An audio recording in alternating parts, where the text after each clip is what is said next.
ये कहानी एक सच्ची घटना पर आधारित है। रघुनाथ जी की गवाही। किसी गांव में रघुनाथ जी का एक मंदिर था। उस गांव में एक वृद्ध व्यक्ति राजकुमार अपनी दो पुत्रियों के साथ रहा करते थे। वह श्री रघुनाथ जी के अनन्य भक्त थे तथा हर बात पे कहते थे कि मैं कुछ नहीं जानता, रघुनाथ जी जाने। वह प्रतिदिन मंदिर जाया करते थे और घंटों वहां बैठकर रघुनाथ जी की प्रतिमा के आगे भजन गाते थे। एक दिन राम कुमार की पत्नी ने कहा कि बेटियां विवाह योग्य हो गईं, उनके विवाह के लिए जमींदार से कुछ कर्ज ले लो। विवाह के बाद धीरे धीरे हम कर्ज चुका देंगे। अपनी पत्नी की बात सुनकर राम कुमार बोले, जैसी रघुनाथ जी की इच्छा। और ऐसा कहकर वह जमींदार के पास पहुंच गए। उन्होंने उससे धन उधार ले लिया। कुछ दिनों बाद उन्होंने अपनी दोनों पुत्रियों का विवाह अच्छे परिवार में कर दिया तथा जमींदार के पास उससे लिया हुआ कर्ज वापस करने चले गए। जमींदार ने पूरे पैसे गिने और एक कागज पर हस्ताक्षर करने को दे दिया,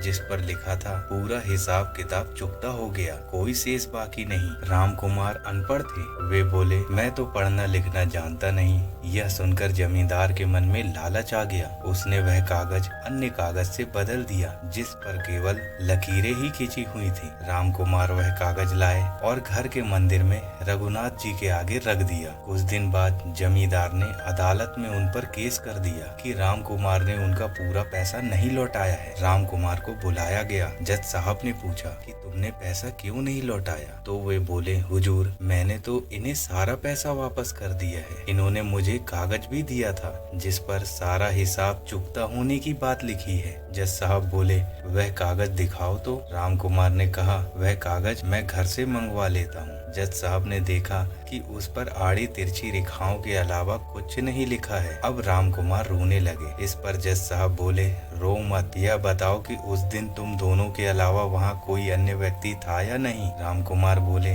हम दोनों तथा रघुनाथ जी के सिवा वहाँ कोई नहीं था। जज साहब ने सोचा कि रघुनाथ इनके कोई परिचित हैं। यह सोचकर उन्होंने रघुनाथ जी के नाम पर समन भिजवा दिया और राम कुमार को घर भेज दिया। अदालत का कर्मचारी समन लेकर पूरे गांव में घूमता रहा, पर रघुनाथ जी नाम का कोई भी व्यक्ति उसे नहीं मिला। अब वह वापस जाने लगा तो एक मंदिर के पुजारी बाहर बैठे थे। उसने पूछा, यह रघुनाथ जी कहाँ रहते हैं? पुजारी बोले, यहीं रहते हैं। अब उसने वह समन उन्हीं पुजारी को दे दिया और कहा कि उन्हें अमुक तारीख को अदालत में पेश होना है, और ऐसा कहकर वह चला गया। पुजारी ने सोचा कि शायद इसमें भगवान की कोई इच्छा होगी, और उसने वह समन रघुनाथ जी की मूर्ति के आगे रख दिया। तारीख का दिन आया। अदालत लग चुकी थी। राम कुमार भी पहुंच चुके थे। जज साहब ने आदेश दिया, रघुनाथ जी को बुलाया जाए। तो अर्दली ने आवाज दी, रघुनाथ जी हाजिर हो। तभी एक बूढ़ा व्यक्ति लकड़ी के सहारे चल कर आया, जिसका चेहरा दिव्य तेज से चमक रहा था। जज साहब बोले, क्या आप ही रघुनाथ हैं? वह व्यक्ति बोला कि हाँ साहब, मैं ही रघुनाथ। फिर जज साहब ने उनसे पूरी बात पूछी तो उन्होंने बताया, साहब, राम कुमार जी सच बोल रहा है। मेरे सामने ही इन्होंने जमींदार को सारे पैसे चुका दिए थे, लेकिन इस जमींदार के मन में लालच आ गया और असली पर्ची बदलकर उसके स्थान पर कागज का दूसरा टुकड़ा इनके हाथ में थमा दिया। जमींदार ने असली पर्ची अपने अलमारी की अमुक दराज में रखी है, आप चाहें तो वह मंगवा सकते हैं। जज साहब ने कर्मचारी को भेजा और वह पर्ची उसी स्थान पर मिली। अब जमींदार को काटो तो खून नहीं, उसने हाथ जोड़कर अपना झूठ स्वीकार कर लिया। इस सब के बीच रघुनाथ जी नामक व्यक्ति ना जाने कहां चला गया। अदालत ने राम कुमार को बरी कर दिया और जमींदार को जेल भेज दिया। जज साहब ने ऐसा गवाह अपने पूरे जीवन में पहली बार देखा था। अब उन्होंने उसी कर्मचारी को बुलाया जो रघुनाथ जी को समन देकर आया था, और उनसे उनका पता पूछा तो उसने एक मंदिर के बारे में बता दिया। मंदिर जाकर जब जज साहब ने देखा तो उन्हें